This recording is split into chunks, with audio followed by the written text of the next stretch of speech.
Hello, welcome to Miss Peepers Reading Corner. I'm Katrina, aka Miss Peepers. Let's talk about books. Today we're going to do a book tag. We're going to do the high school required reading tag, which was created by Nicole over at Noteworthy Fiction. Full disclosure, I tagged myself because I saw her video and it looked like fun. So I thought I would jump in and try answering some of these questions.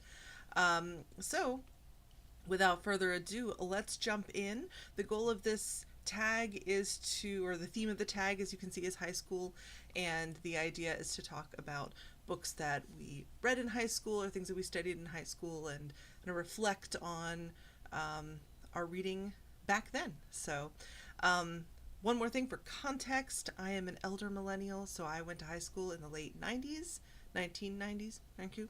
And so, so what I read, I don't know how much things have changed. I tried to kind of figure that out, and not having any high school children in my life whom I could ask, there we are. So, but I'm curious if you're watching this, if you went to high school either before or after I did. Did you read completely different things, or did you read some of the same books I did? I'm curious. So, without further ado, let's jump in to the prompts. The first one, high school crush. Name a book you were assigned in high school and loved at the time. Have you reread it and did it hold up? So for me, I've always enjoyed reading, and actually I did like a lot of the books that I read in high school, but one that I really remember is Great Expectations by Charles Dickens. I just loved Great Expectations. I don't know exactly what it was about that book that just spoke to me. I enjoyed the characters. I enjoyed I enjoyed the story, a bit of mystery. There were a lot of characters. I'm 98% certain that we read an abridged edition of that story, which I have reread, or I reread later as an adult and still liked it. But it's been a while. I'd actually like to, at some point, get an unabridged copy and read like the full thing in its true glory, to see if I still would enjoy it. So, watch this space.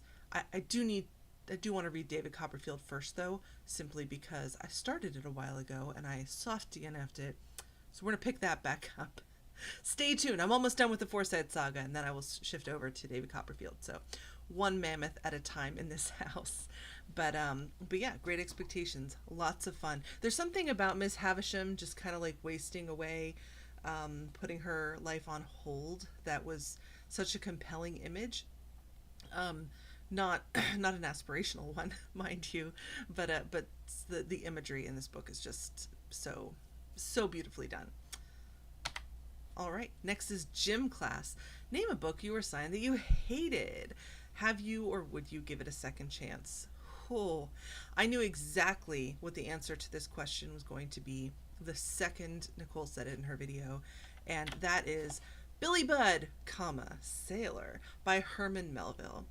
I hated this book. I hated this book. We'll just set that back down. Apologies for any interference. I felt it was important to re-emphasize how much I despise this book. So, according to Goodreads, this book alone it is a novella. According to Goodreads, it's about 160 pages, which is not long, especially for me. Again, I read Great Expectations and loved it. And even the abridged version of that book was easily 250 or so pages, I would assume. But Billy Budd, all right. So this book is about a sailor, as the title suggests. It's about a guy who joins the Navy and basically hates it. And in this novella, Herman Melville also goes off on these tangents about naval history, and it's sort of I guess it's relevant, I don't know, but I just wanted to claw my face off. I was so bored reading this book, and I remember distinctly, I think it was spring break, but I remember distinctly having time off. I was on vacation from school, but I had to read this book. And I remember sitting at the dining room table in absolute torment having to read this stupid book. Um, so would I try it again? I mean, I had such a visceral reaction to it that I hesitate to do so. If you have read this and you loved it, tell me in the comments why, and tell me if you think that I should give it another try. Um, if someone just like makes that case and adores this book, I will try it again. But yeah, man. Um, it's basically, if you know the song Sloop John B, it's like that, but in a really boring novella form. I'm gonna stop talking about Melville. So as a result, I have not read any other Melville, and like I know Moby Dick is like the obviously the his big work that everybody loves. Big whale.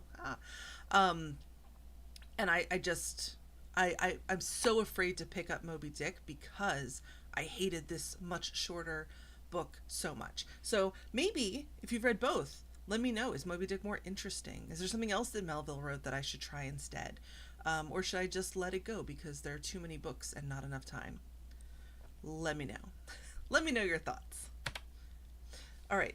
Locker combo. Is there a book you remember having to read, but you can't actually remember it? So you know you read it, but you don't really remember anything about it. And Heart of Darkness by Joseph Conrad is that book for me. I know I read it in school. I distinctly remember reading it in school. I remember watching Apocalypse Now. I remember watching, like, yeah, I remember like all the discussions about it and like the river and the whole symbolism and all the stuff.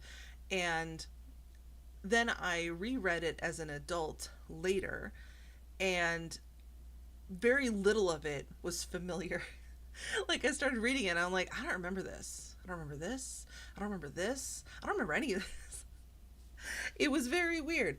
I really did not remember the ridiculous racism. And I also didn't remember how boring it is. Like I will say, as an adult, when I was rereading this, I was like, I just didn't care about the main character. And so maybe I just erased it from my mind. I guarantee we had an abridged, or not abridged, but like a censored's the wrong word. Anyway, the word has flown out of my head, but I'm sure we've had an edited version of this book because I can't imagine, even when I was in high school, giving a high schooler a book with like the N word all over the place. I would have remembered that, I feel, at the very least. Like that would have been a topic of discussion. There's no way that wouldn't have come up in some form. So I'm certain we had an edited version that took some of that stuff out.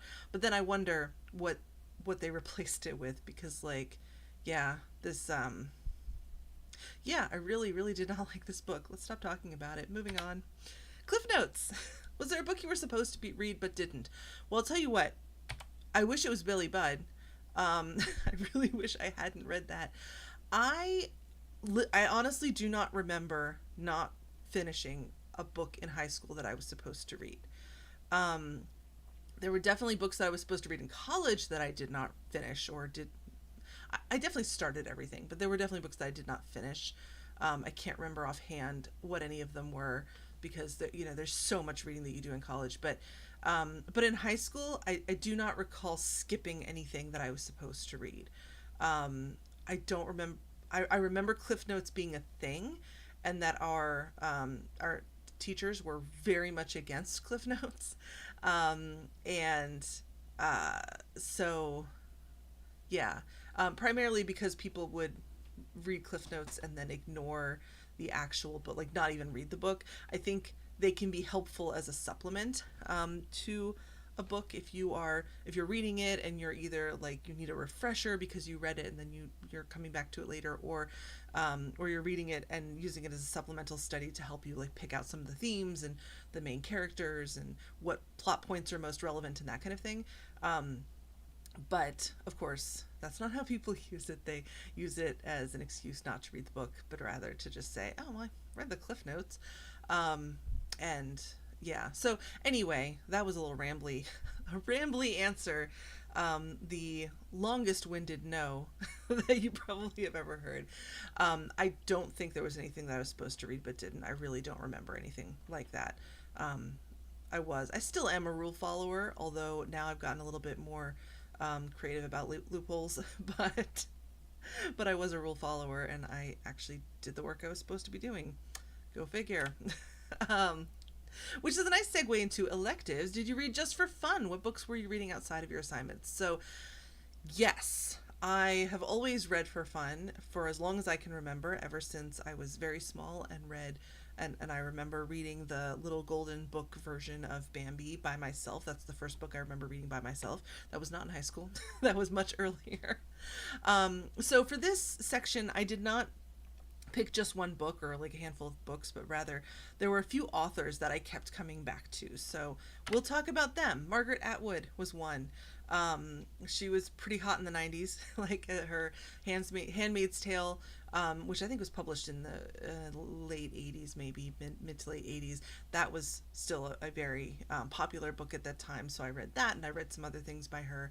And I really liked her dystopian view, and I was a moody teenager, like many are, but I was definitely drawn to some of that more dystopian type story, and I still am. Go figure. Next, Marge Piercy, and I did not know when I was looking for author photos.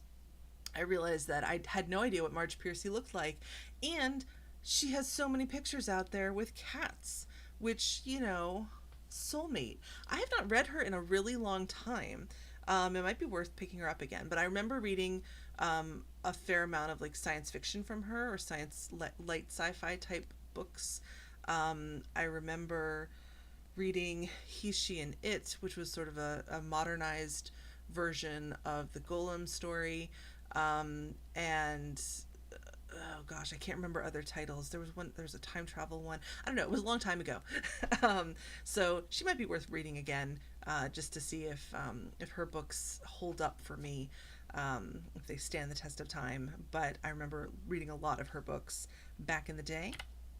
Dickens, I mentioned Dickens. Not only did I read his books for school assignments, I also read some of them on my own, because I was really into classics at the time. And so I read a lot of Dickens, really enjoyed his stories.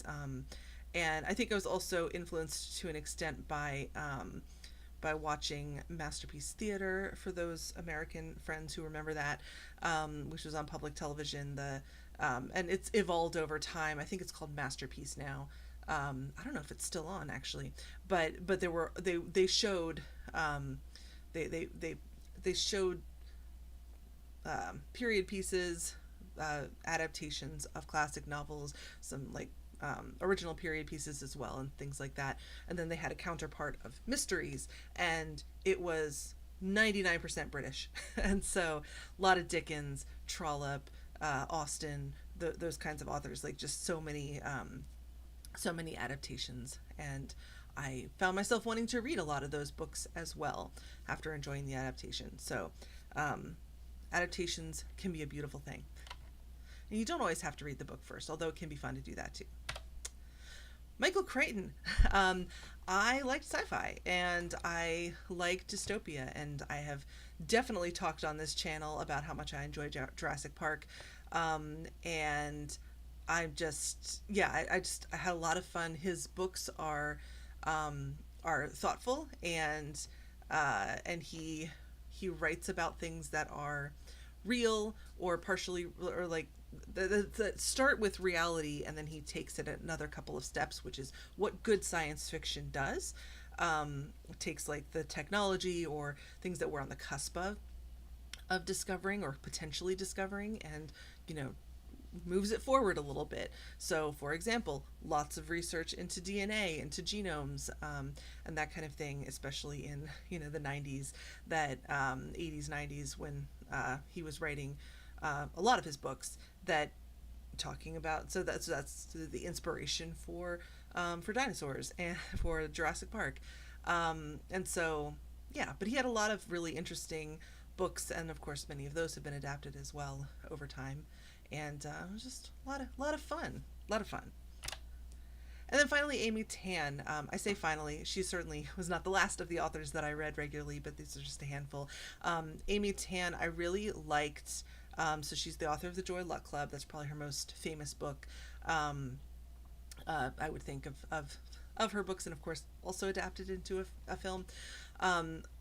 It was something a little bit different. Like I really found her stories about family, about women, as sort of, female characters. Most of her books, I think, center around female characters, and then she also draws on her Chinese American experience, and her mother, her grandmother's experience in China, and so just such a she writes so beautifully, and her stories just bring so much depth, and it's a completely different culture from the one that I grew up in. And so again, just something, I part of what I love about reading is being able to learn about other people's experience and worldview. And so yeah, so Amy Tan was also someone I read. I think all of the books that she had written by that time, which were not a lot. Like I think she when I was in high school, she had written maybe like four or five books, maybe. I think she's written more since then, but yeah, very good, very excellent authors. So these are just a handful of folks that I read really regularly in high school, and then of course a lot of one-off books, and just whatever I could get my hands on that sounded even slightly interesting. Like I've always loved reading. I've always loved reading, and I have since added a lot more diversity to my reading as well. Like there's not a ton of diversity in this group necessarily. There's a little bit, but I've definitely had the opportunity to do that. We'll talk about that also a little bit later. So Rebound. What book would you replace from the typical assigned reading list?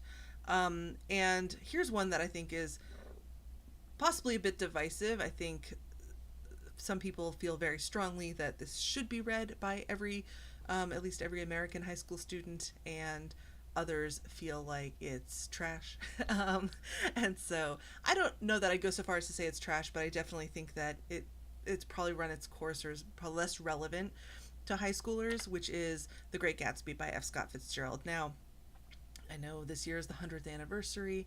I actually do want to try this again as an adult. I think I've mentioned that on this channel before, but for me, I did not like this book in high school. And on reflection, and when I watched the film adaptation with Leonardo DiCaprio, like again, I found it kind of boring. I just don't care about any of the characters, and I know they're meant to be anti-heroic characters, but I should still care about what's happening to them, like that's me. This is all Ms. Peepers' opinion.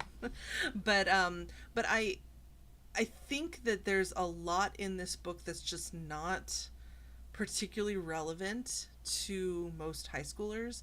And especially as we think about like our current economic situation, our governmental situation, that the plight of depressed rich people, like it's just not relatable to most of us. And not to say that that can't be an interesting story. I just, given that there are so many different books and like American authors that you could read, I just like make some space for some others. And also Fitzgerald wrote other stuff too, like, and I'm not like an extensive scholar of F. Scott Fitzgerald. I know he wrote The Curious Case of Benjamin Button, I believe, which is not I did not expect. So like there are other things that he has written that and I'll bet if you wanted to stick with that, like, because he's a classic American author, I totally get that. If you wanted to pick something else that he has written that he wrote that might be more, I don't know, I guess more culturally relevant now. Yeah, I think I've made my point. Hope I didn't just dig myself into a hole, but here we are. So, Teacher's Pet, what book got you excited about reading for class? And for me, this will give you a little glimpse. No Exit by Jean-Paul Sartre. Now, this, and forgive my French pronunciation, but this for me, so for the extremely introverted and depressed but not diagnosed as such teenager, this this book that talks about um, basically the famous line from this book is hell is other people. This is a story about three people who are stuck in a room, and they come to realize that they have actually all died and gone to hell, and so like their punishment is being stuck together, being around each other, and they annoy the crap out of each other throughout this book. So um, that feels relatable to me. Um, and it's not that I don't like people, it's not that I never want to socialize, but like being stuck in a social situation is one of the one of the terrible things that I have to deal with. Terrible, there we go. One of the daily tortures, if you will. Um, yeah. So the downside of doing this live is that I'm not going to go back and edit out all of these like random attempts at explaining my feelings here. So like I do enjoy socializing from time to time, but getting stuck in a room with people that you have to interact with and not being able or not feeling like you can leave or not feeling like you can extract yourself from that situation, that's something I think all of us have dealt with, even people who are incredibly extroverted. And for me that's just even worse. So yeah, sorry, gotcha. Gotcha, man. um, Next, study hall. What was the most difficult book you read in high school? The one you spent the most time studying? I don't remember spending like a lot more time studying one book over another, but one that was probably one of the more difficult ones was Canterbury Tales by Geoffrey Chaucer. Now, we did not read the whole thing. We had like a Norton anthology type book. It actually probably was a Norton anthology. That was a big deal. That was the big anthologist that we read a lot from, but it had excerpts from Canterbury Tales. And I remember distinctly having to memorize the first part of it in Middle English, or is it Old English? I think it's written in Middle English, if I remember correctly. Um, and that was just a pain in the ass. And I I'm gonna butcher this, but I still remember the first line, which was "one that April in his shora suta." I don't remember what that means. Something about April, and I probably butchered the pronunciation. But not that this was a bad book, but what made it a difficult thing to study or difficult book was having to do that like Middle English, and it was interesting in to see like where the words were similar and where the words were different, but having to memorize it so that I could recite it, that was truly painful. And as I recall, that teacher had us memorize and recite things a fair amount. Like I remember reading Othello and having to like pick a speech from that and memorize and recite it. And just maybe there may have been some other times, I don't know. Uh, but anyway, it was, yeah, that was kind of painful. um, but I could see trying this book again because I think there's some interesting and fun stuff in it. But it just, yeah, yeah, just it was tough. All right, Nails on a Chalkboard. What was the book that made you groan when you found out you'd have to read it again? Um, I don't remember rereading anything, and I don't know why that would be. When when uh, when I was watching Nicole's original video and she was talking about books that she had to read more than once, like two, three times, I was kind of surprised by that, and I don't know if it's because when we changed school systems, so like my family moved from one state to another right before I started high school. So I don't know if it was that shift that the book choices were different, or if I just got lucky. I don't know. But I do still have a repetition thing, which is that we learned over and over again in history class about the American Revolution and the Civil War. Like that period from Revolution, which makes sense to start American history there, but even world history, um, we just like it felt like just a time loop from the 13 original colonies all the way through the Civil War. And look, don't come at me for this because I do understand that it is important to learn the history of the country in which you live. But do you have to learn it exactly the same dates and names, no flavor, no like interest or excitement, but just like the driest version of that history, and also a very whitewashed version of that history? We'll just say that. There are things that I now, as a middle aged person, am learning about the Civil War and about slavery that I never knew before, even though I studied the American Revolution through the Civil War in like grade school 3 or 4 times, in some detail. So that's interesting. That's a comment on our public school system. Maybe it's gotten better.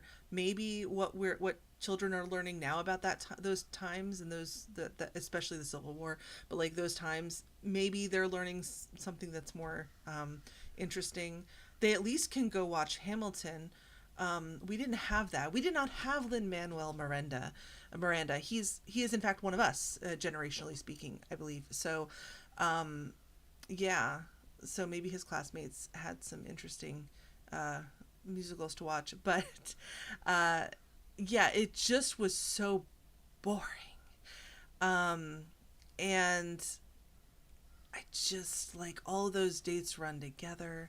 And then I recognize that America doesn't have a very long history because we are a relatively young country.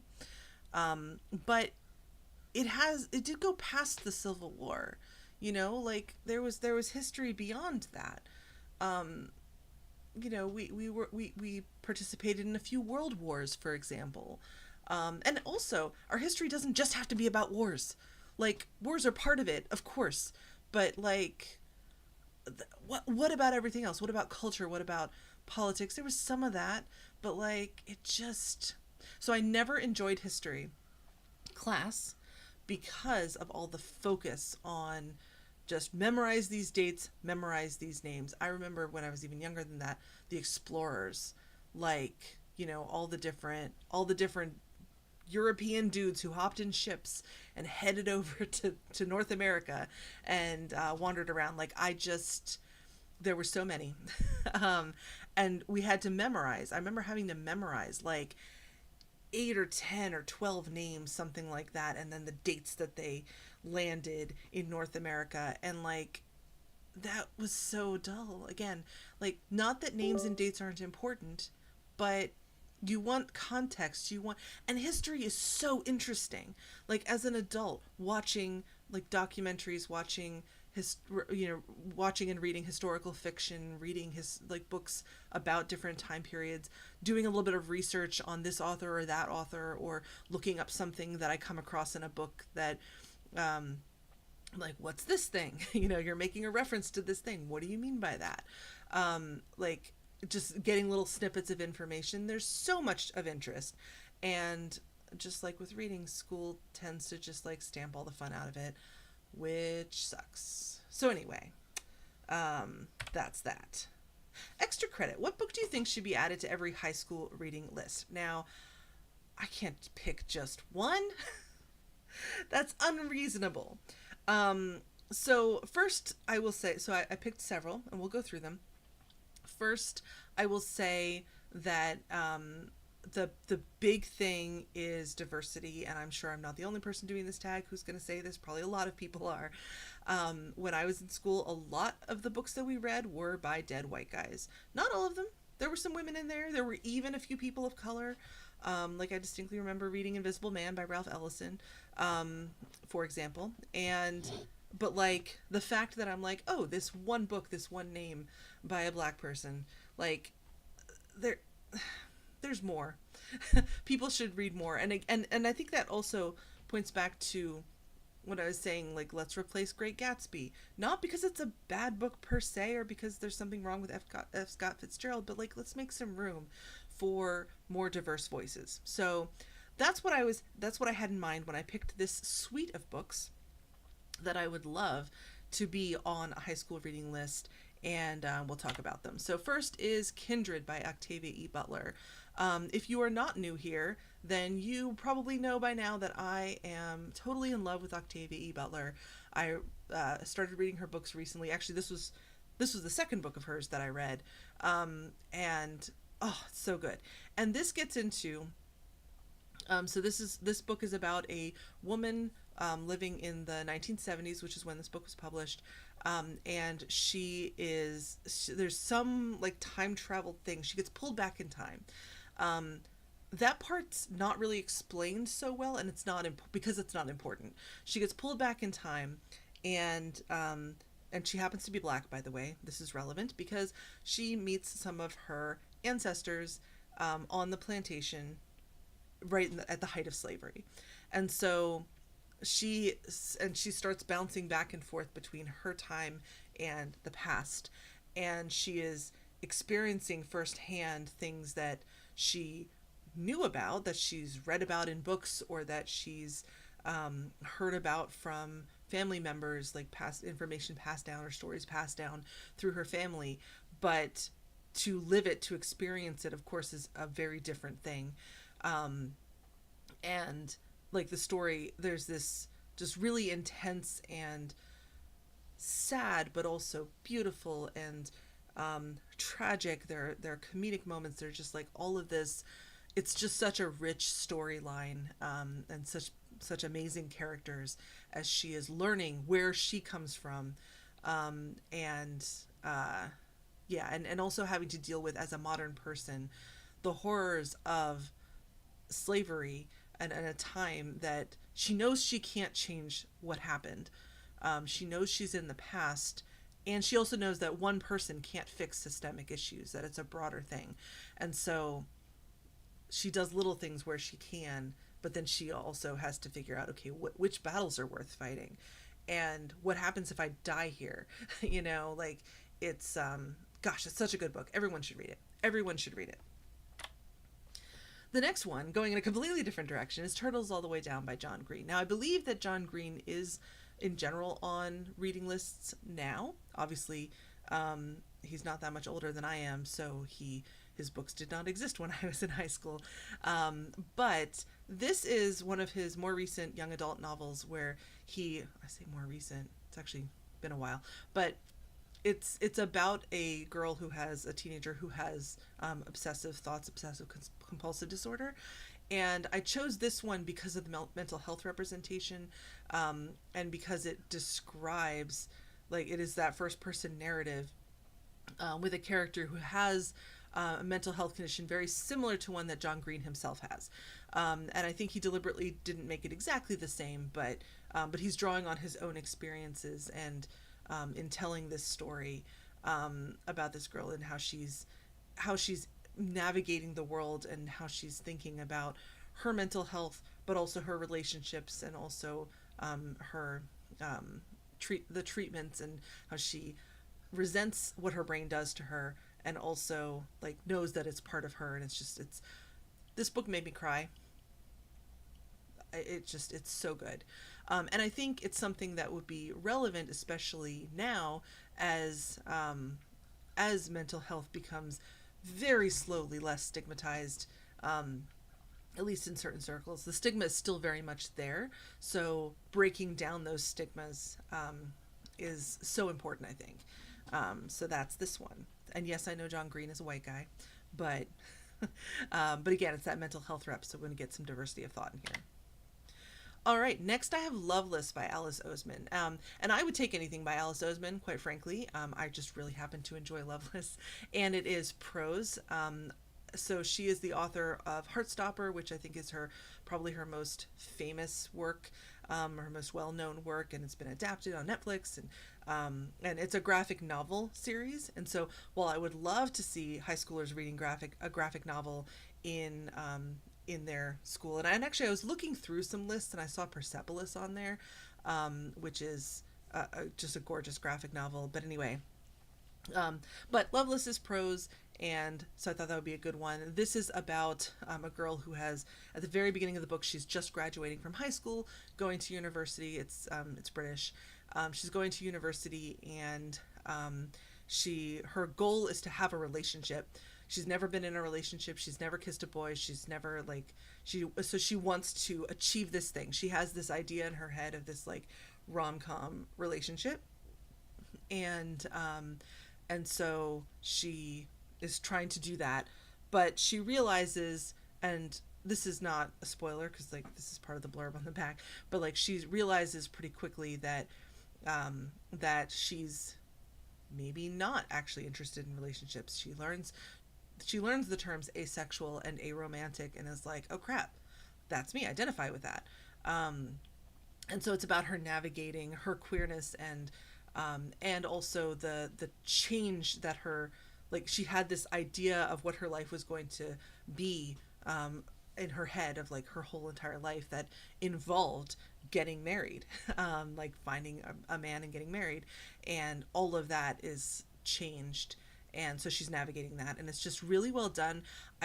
One thing I really love about Alice Oseman is the way that they describe things and educate the reader on queerness and like the different aspects that they're representing. Here it's asexuality. In Heartstopper, there's a bit of that, but it's more about gay relationships and like different things.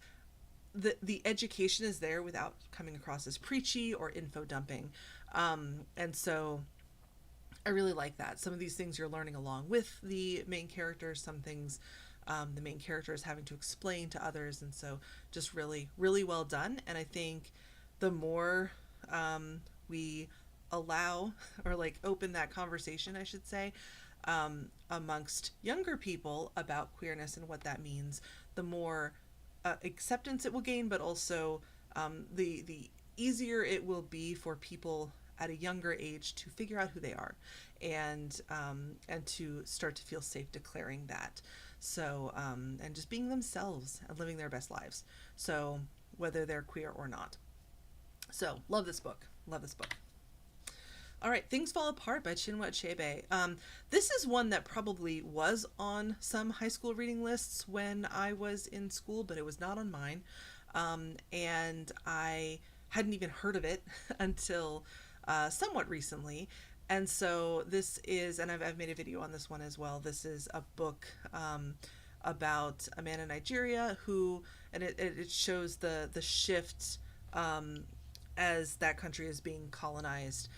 So he's living through this big cultural change, and he's navigating having his, dealing with he has this traditional idea of what his life should be like, his family, his children, and all the while things are changing around him. And it is so beautifully done. And also the main character is not particularly likable, but he's written in a way, and his story is written in a way that you still want to know what's going to happen. You still want to follow.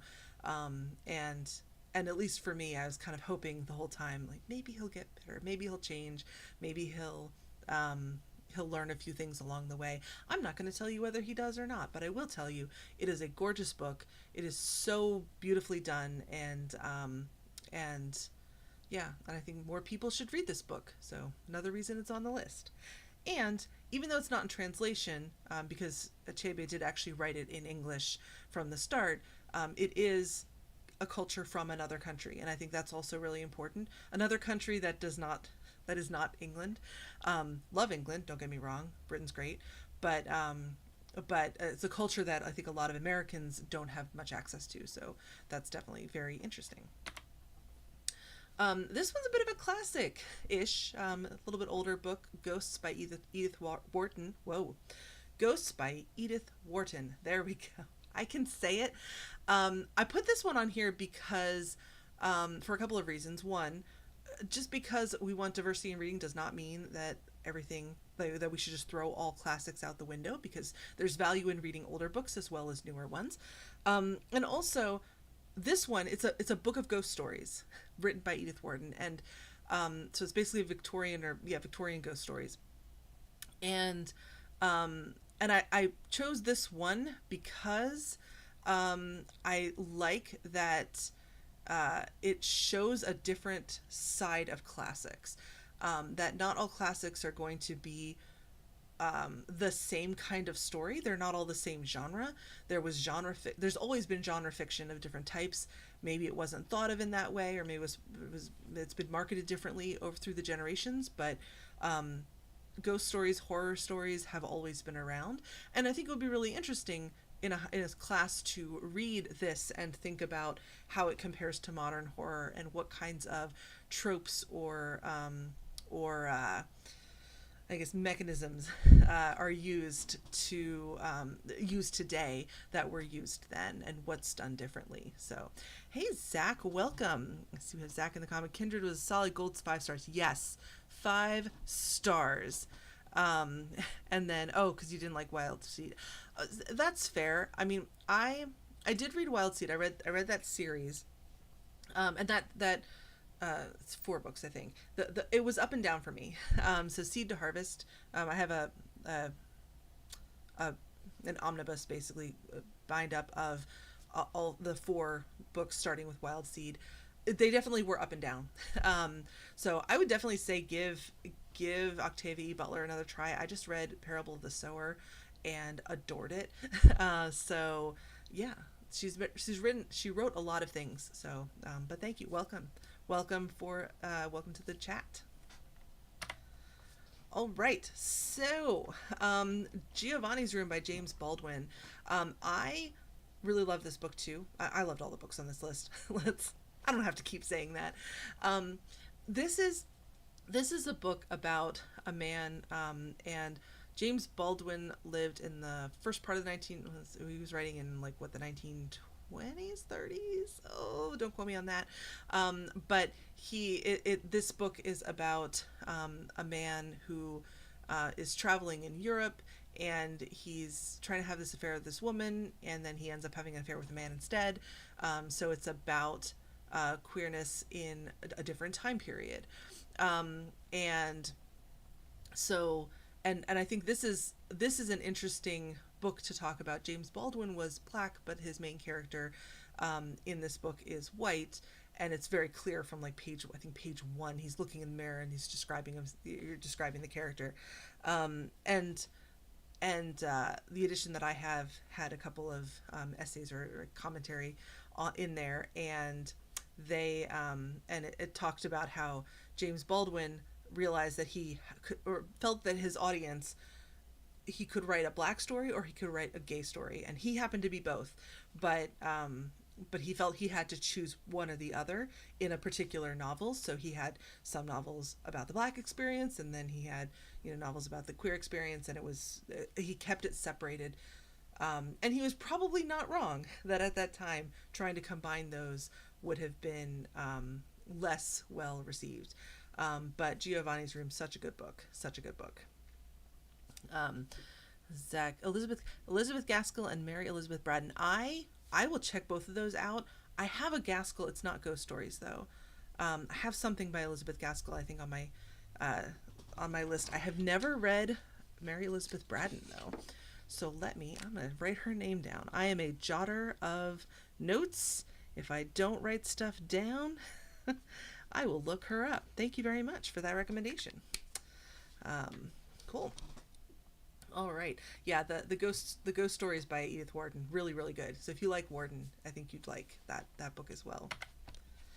All right. And then the last book I have on here is The Known World by Edward P. Jones. So this was written more recently, but it takes place during slavery. And this book, I have a video on this, so you can get into more detail if you're interested. But The Known World talks about a black slaveholder, so a black plantation owner, and this is something that happened not very frequently because of the economic situation, but and also because if you've experienced slavery, you're less likely to want to perpetrate it. And that is a theme, or that is a part of the story. Um, but this is such an interesting and expansive novel, and of course, like Kindred, it's a different sort of story about slavery and about that time period in U.S. history than Kindred, but drawing on some of the same, obviously the same source material. Um, the known world is, um, we're following a number of people who live or work on this plantation, as well as the plantation owner himself, and also his parents are part of this, who gained his freedom, and he just it's so well written, and it's unflinching, I think is a word that I don't normally use with books because I think it's overused. But for this one, I would say that because he's really just digging into, you know what, there's obviously a right and wrong when it comes to slavery in general, but it wasn't necessarily divided by race. There's a lot of nuance in how people thought about that institution, how people thought about doing those things. He does not shy away from having those really challenging moments with characters, especially the slaveholder and his parents, when they find out that he has bought his first slave, and they're both, their reaction is, what are you doing? What are you doing? We purchased our own freedom, and now you're going back and doing this to somebody else. And it's such an intense and meaningful scene. So the known world, love it. I think Edward P. Jones has published one other book, maybe two, but I would definitely want to read more of his writing because he just writes gorgeously. Um, all right, I've not read Bloodchild, Zach. I do want to read that. And then, yeah, Parable of the Talents is on my list, and so I will be reading that soon as well. So perhaps we'll read it about the same time. Very excited. Love Octavia Butler so much. Cool. All right. And now we are at the end, which is BFFs. Tag some people you'd like to hear from. I totally did not do the fancy click to open this thing. So here are a couple people that I am tagging: Sui's Book Banter, That Reading Guy 28, and Nell's Next Chapter. I also encourage all of you to check them out, as well as, again, Nicole at Noteworthy Fiction, who created this tag. And for the folks here, I apologize if you have already been tagged in this. If you have, I don't think anyone's done this yet. It's a fairly new tag, but also if you are watching this and you have a channel, I would like you to consider yourself tagged if you want to be. And then also, if you're watching this and don't have a channel, I'd love to hear some answers to some of these questions, or all of them, however many you want to answer, in the comments. And that would be amazing. More Deadly Than the Male, Masterpiece from Queens of Horror. That sounds like a great collection. I love that title. Thank you, Zach. I will add that to my list as well. Good title, too. All right. Great. Okay, and then that brings us to the end of our regularly scheduled program. I really appreciate you being here, and whatever you do, especially in this time, but always keep reading, whether they are high school classics or anything else that you'd like to read. And with that, I will let you get back to your evening. Thank you so much. And if you're enjoying this, please like the stream, please subscribe, and I will see you in the next one.